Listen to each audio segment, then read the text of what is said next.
G'day guys, my name is CJ.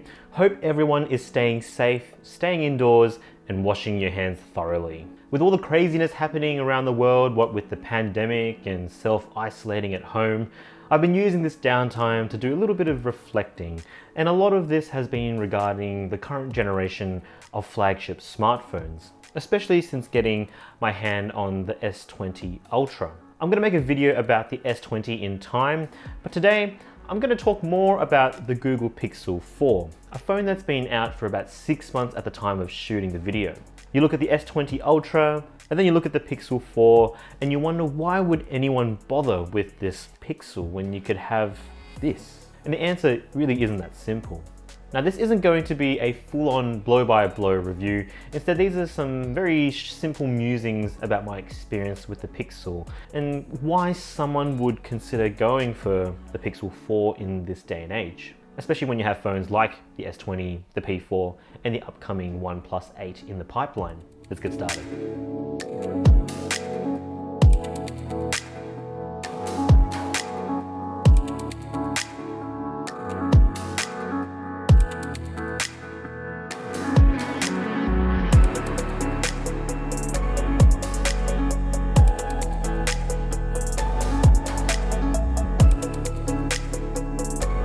So I've owned the Pixel 4 since the end of 2019, not too long after it was released, and at the time it was already behind the curve in some ways, thanks to its rather muted design and lack of any segment matching cameras. When we talk about design, the first thing anyone looks at is, well, the screen. And you can't go past the fact that the Pixel, for 2020 standards, has a massive forehead thanks to its new sensors and cameras. And when we compare it to other flagships, well, this really is a big step backwards. I mean, where's the hole punch? Where's the notch even? Where's that ambition to reach that near 99% screen to body ratio? One thing it's got going for it though is at least the screen is a nice 90Hz refresh rate AMOLED screen. It's got excellent color, it's got respectable outdoor usability and brightness, and when you compare the high refresh rate with its vanilla Android software experience, scrolling and navigating the UI is super smooth and satisfying, especially when you combine it with its fluid navigation gestures plucked directly from Apple. And then being a true Google product, it also gets really reliable software updates, meaning it importantly gets regular security updates. Now this also often includes getting other features before their other Android counterparts, such as more advanced Google Assistant voice features with natural language ability, allowing you to sort of keep the questions flowing without having to reactivate the assistant every time you want to ask something else or ask something new, kind of like you would in a normal conversation. So at least the Pixel stays ahead in that respect. But the return of the forehead in the name of Google's Project Soli or Motion Sense was a really controversial one, but having used it for the last few months, it's a change that I can respect. Sure, it's got a few gimmicky gestures that are hit and miss at best, even despite software updates, but I love that it's got the fastest and most seamless face unlock around. The proximity sensor waking up the phone as you reach for it and auto-unlocking when it sees your face is ingenious. I feel that it, like a high refresh rate screen, genuinely adds to the user experience and then in turn, value. Even more so when in-screen fingerprint sensors today still don't match the speed and accuracy of optical sensors from the past. And on a personal level, neither the optical sensors nor the ultrasonic in-screen sensors from Samsung have been particularly reliable either. So to have a super quick, reliable and secure face unlock for me is really awesome. Now what I also enjoy about the Pixel 4 is its overall feel. In a world of cold glass and aluminium slabs, it's really refreshing to use a phone that feels like it could really take a battering. The matte, soft touch paint overlying the metal housing gives it a really reassuring warmth that I don't have to baby the phone nor feel tempted to chuck it in a case, even though Google's soft touch cases are really quite nice. Also, the Pixel line of phones are only a very few remaining that have a smaller size offering that keeps one-handed use a breeze, even if there's a trade-off in battery life. Going from beasts like the iPhone 11 Pro Max or the OnePlus 7 Pro to the smaller model Pixel 4 was a real breath of fresh air, and my hands definitely thanked me for it. So this could be a real selling point for people. That being said, for me personally, I do prefer larger phones, if only for the bigger battery. So the contrasting black rails and the colorful power button give it a real point of differentiation, and in a world of dark slabs, it's like a shining ray of sunshine on an overcast day, giving you hope. And I think we all need a little bit of that in this pandemic climate. Then you have things that hold it back, like the glaring points of its camera system and the battery life.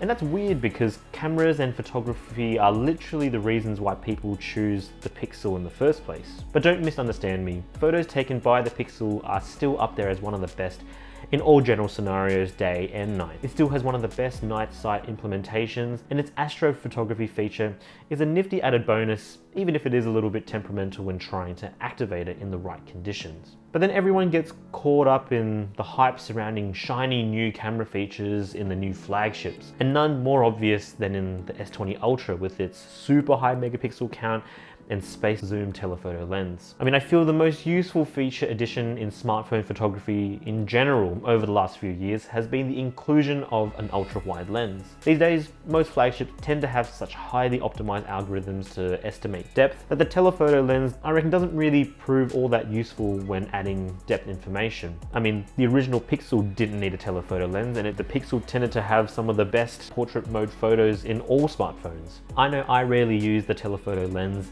and if I need to zoom, well, I've got feet, I step forward. In tight spaces, you might not be able to step backwards, and that's where the ultra wides show their versatility, and they certainly look a bit more dramatic as well. So Google omitting this from the Pixel 4 for me was a big disappointment. But in general, in majority of situations and most people, it'll still be one of the best at making great photos. It just isn't the clear leader anymore. And then coming up to the most disappointing issue, and is absolutely the main reason why I steer people away from the Pixel, and that's battery life.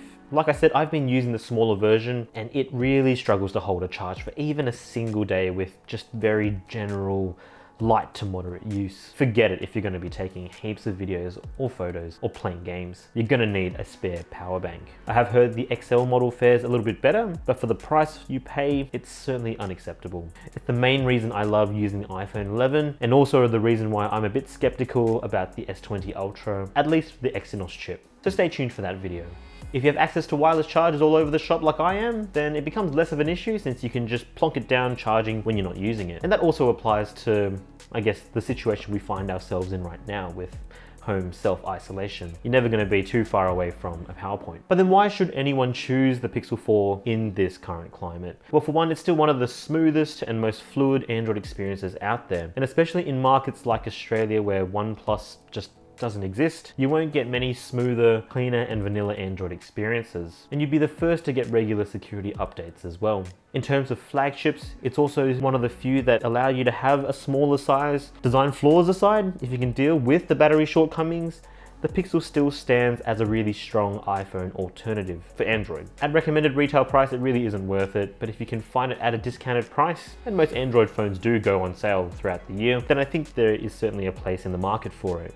But therein lies the issue. Google positions the Pixel as a premium phone, an iPhone of the Android world if you want. But history tells us this isn't working, at least from evidence from their persistently sluggish sales. Their A line of Pixel phones, however, has been a much more successful story, and it probably reflects where Google will and should focus their efforts moving forward. Because as we've seen, making a dent in the flagship space is really hard. Even OnePlus has been trying for many years, and they're only just starting to penetrate this segment. So in that respect, the Pixel 4 could really well be the last premium smartphone that we'll see from Google. And that makes me sad. I think the Android world deserves a phone, premium phone, made by the company that created Android. Anyway, what do you guys think of the Pixel line? Drop me a line down in the comments section below. Thanks for watching this video. Give us a like if you enjoyed it, and subscribe for more of the same. And of course, stay safe guys in these crazy times, and I'll see you guys in the next one. Say good day to your mum for me.